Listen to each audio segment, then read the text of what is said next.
Hello, I'm in a 2012 VW Routan, and I'm going to show you today how to set your clock time and your display. So first, make sure your vehicle's on, which it currently is, and then I make sure this is on as well. Now we'll go to Menu, System Setup, Time Setup, and then here you can go up or down with your hours and your time until you get to whatever is logical for where you are. So it's at least, that's a lot closer now. And then if it's daylight savings or not,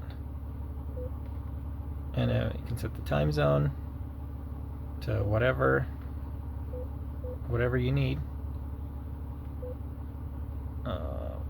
There's mine. Save. And that's it. And if you want the time to show or not, it's up to you, obviously. But that's it. I hope this was helpful. Hope you have a wonderful day.